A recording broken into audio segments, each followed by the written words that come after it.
Hello champion, स्वागत है आपका इंग्लिश का एक और धमाकेदार क्लास में, जहां पे हम लोग आज सीखेंगे सेंटेंस के बारे में, टाइप ऑफ सेंटेंस। पिछले क्लास में हम लोग डिस्कस किए थे कि सेंटेंस का क्लासिफिकेशन दो प्रकार का होता है। सेंटेंस होता ही क्या है, कोई शक नहीं कि ये हमारा इंग्लिश का बेसिक क्लास है। अगर ये सीख लेते हैं तो धीरे धीरे हमको क्या होगा, इंग्लिश समझ में आने लगेगा। इंग्लिश में आपको कंसिस्टेंसी से बने रहना है हमारे क्लास में। मैं शुरू से लेकर के जीरो लेवल से लेकर के मैं हाई लेवल तक इंग्लिश क्या करूंगा, आप लोग को पढ़ाऊंगा। तो बच्चों शुरू करते हैं। सबसे पहले very good morning, a very good afternoon, a very good evening, a very good night, जब भी आप मुझे देख रहे हो। हेडिंग डालेंगे सेंटेंस और उसमें भी देंगे टाइप ऑफ सेंटेंस। पिछले क्लास में डिस्कस किए थे कि सेंटेंस होता क्या है। क्या होता है बच्चों sentence? Group of words which makes a complete sense, यानी कि शब्दों का एक ऐसा समूह जिसका बने कुछ मतलब बने, है ना। अब हम लोग आते हैं टाइप ऑफ सेंटेंस में, और पहला जो टाइप बनता है बच्चों हमारा, वो बनता है एसर्टिव। क्या बनता है? एसर्टिव सेंटेंस, या फिर इसका एक और नाम है बच्चों डिक्लेरेटिव सेंटेंस।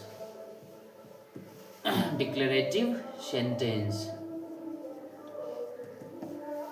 डेफिनेशन को हिंदी में ही रखा जाएगा, है ना।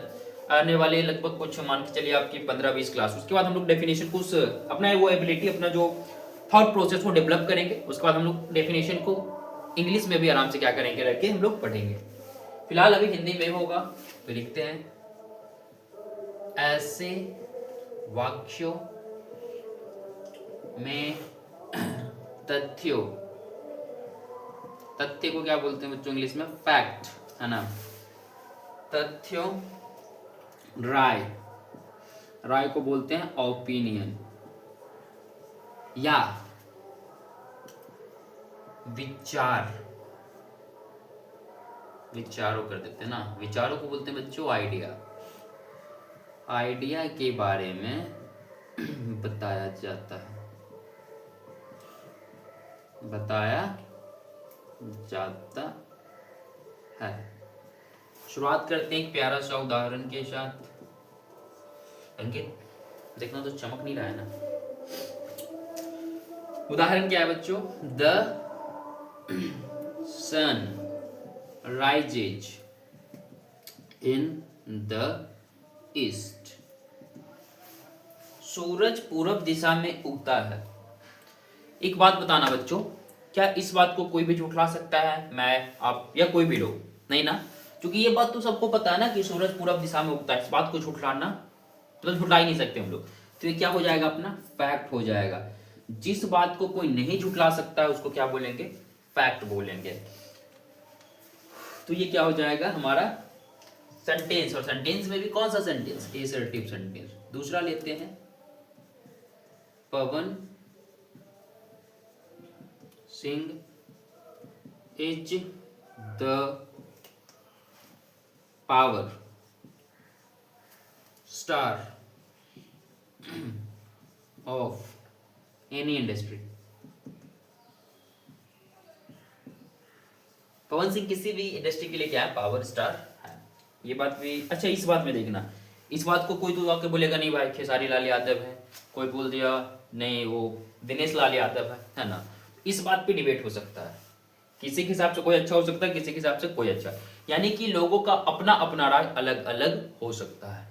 बट ये सेंटेंस तो है हमारा, यानी कि क्या करें, किसी लोगों का राय बता रहा है ना, किसी व्यक्ति का राय है, किसी का ये कहना है कि पवन सिंह क्या है? पावर स्टार है। और इस बात को कोई झुठला भी सकता है। तो क्या हो जाएगा हमारे लिए? राय हो जाएगा, यानी कि हमारा ओपिनियन हो जाएगा। यहां तक किसी भी बच्चे को कोई दिक्कत? तीसरा और एक आखिरी उदाहरण लेते हैं बच्चों, और वो ले लेते हैं knowledge is power. Knowledge is power, ज्ञान ही शक्ति है। या दूसरा ले लेते हैं honesty is the best policy. ईमानदारी एक सर्वोत्तम नीति है। देखो ये जो हमारे बड़े बुजुर्ग थे ना, उन्होंने अपने अनुभव से ये चीज सीखा और हमें बताया। तो ये क्या है कि उनका विचार है किसी का। तो ये क्या हो जाएगा? असर्टिव या फिर डिक्लेरेटिव सेंटेंस हो जाएगा। मोटा मोटी समझ में आ गया होगा ना। असर्टिव मतलब यानी कि सर जो फैक्ट का बात करे, जो ओपिनियन का बात करे, जो आइडिया का बात करे, तीन चीज होंगे तो उन सेंटेंस को क्या बोलेंगे हम लोग? असर्टिव सेंटेंस बोलेंगे।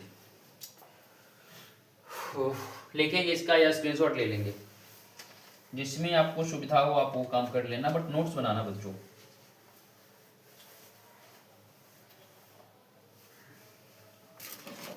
इंपरेटिव सेंटेंस,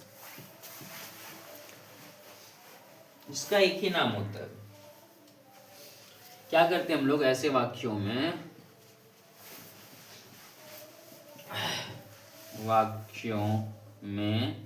है ना, ऐसे वाक्यों में आज्ञा के बाद आज्ञा को क्या लिख सकते हैं, परमिट, आदेश, यानी कि इसको हम लोग बोल सकते हैं ऑर्डर, कमांड, या फिर सलाह यानी कि एडवाइस, और एक ले लेते हैं या प्रार्थना यानी कि रिक्वेस्ट के बारे में बताया जाता है।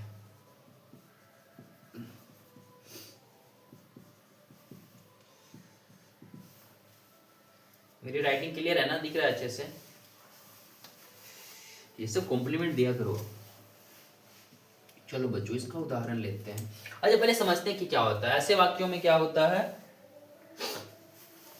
आज्ञा दे रहा होता है किसी को, या किसी को आदेश दे रहा होता है, किसी को सलाह दे रहा होता है, किसी से प्रार्थना कर रहा होता है। जैसे ओपन द डोर, दरवाजा को खोलो, किसी से प्रार्थना या आदेश है, किसी को आदेश दे रहा है। दूसरा बात करते हैं बच्चों, please help me, please help me, कृपया मेरी मदद करो। ये क्या है, जल्दी बताना।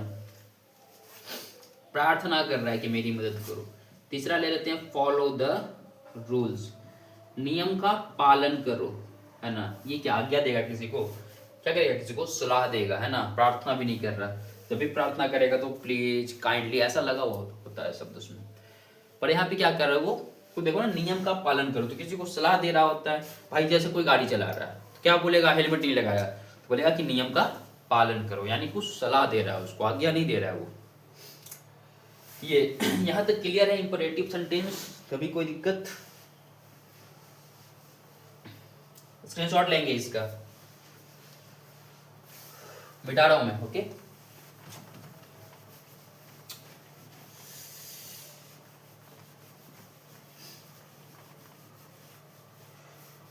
एंड नाउ हम लोग पढ़ेंगे एक्सक्लामेटरी सेंटेंस। एक्सक्लामेटरी सेंटेंस क्या होता है बच्चों ऐसे वाक्यों में,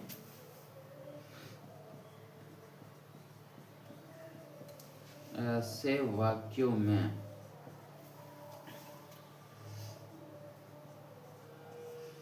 अचानक उत्पन्न भावनाएं, जैसे दुख, है ना, यानी कि ग्रीफ का बात कर रहे हैं, खुशी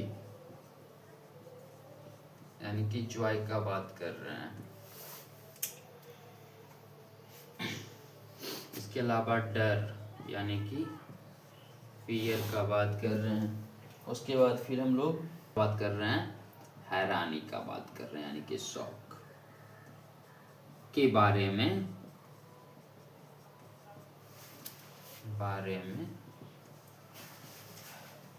बताया जाता है। उदाहरण से समझते हैं इसको, है ना। Oh no, I have lost my notebook. अच्छा, नोटबुक और कॉपी में क्या अंतर है? देखो बच्चों, कॉपी का मतलब होता है कॉपी करना, है ना, किसी से देख कर लिखना है, किसी का नकल करना। नोट मीन्स नोट करना, लिखना, यानी कि उस किताब जिसमें कुछ नोट करते हैं उसको नोटबुक बोलते हैं। तो आप जो कॉपी बोलते हो ना, कॉपी नहीं होता, क्या होता है वो, नोटबुक होता है। इस बात को ध्यान में रखेंगे हम लोग।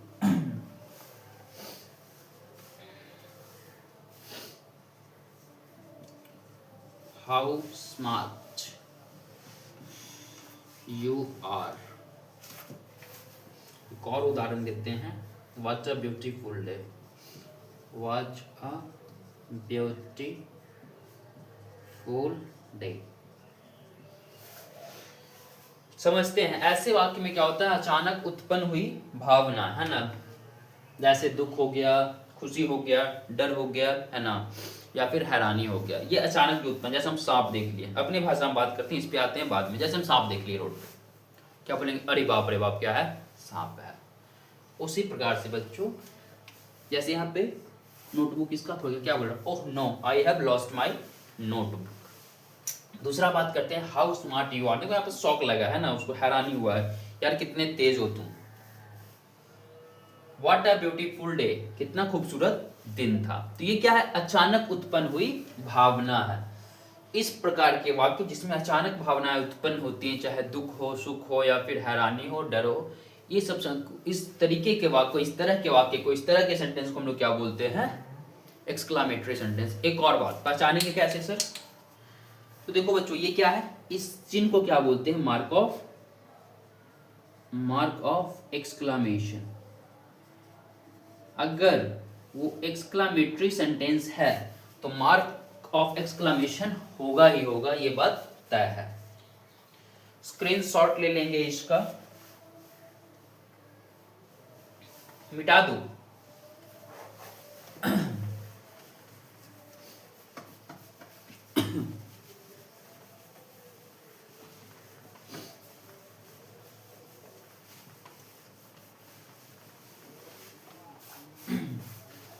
हमारा जो लास्ट बनता है सेंटेंस का टाइप, वो बनता है ऑप्टेटिव सेंटेंस। ऐसे वाक्यों में क्या होता है, ऐसे वाक्यों में दुआ को क्या बोलते हैं बच्चों, विश, या बद्दुआ को क्या बोलते हैं इंग्लिश में, कर्स, है ना, के बारे में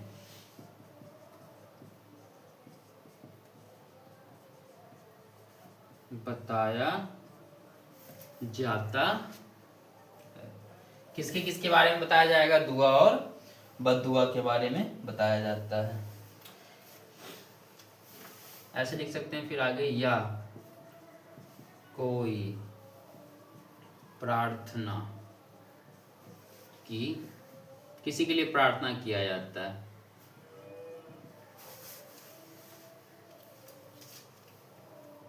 may God live you long, भगवान तुम्हें लंबी उम्र दे। ये क्या है, किसी के लिए प्रार्थना किया जा रहा है ना, दुआ किया जा रहा है। तो पहला उदाहरण इसी को ले लेते हैं, मे यू लिव लॉन्ग, तुम्हारी उम्र लंबी हो। क्या फिर बच्चों, wish you a happy journey. तीसरा उदाहरण, मे गॉड ब्लेस यू। देखो, मे यू लिव लॉन्ग, तुम्हारी उम्र क्या हो, लंबी हो, या फिर विश यू माफ करना, wish you a happy journey, यानी कि आपकी यात्रा मंगलमय हो। या फिर जो तीसरा उदाहरण था, मे गॉड ब्लेस यू, भगवान तुम्हें आशीर्वाद दे। ये क्या है, किसी के लिए दुआ, है ना, बद्दुआ का यहाँ पे जिक्र हुआ नहीं है। एक एग्जांपल ले लेते हैं यहाँ पे, may you regret your mistake, यानी कि बच्चों तुम अपनी गलती पे पछताओ। ये किसी के लिए दुआ नहीं हो सकता, ये किसी के लिए बद्दुआ ही होगा। ये चार उदाहरण थे हमारे सामने। इसी के साथ हमारा टाइप्स ऑफ सेंटेंस खत्म होता है। इसका स्क्रीनशॉट ले लेंगे हम। हो गया, रुक जाओ।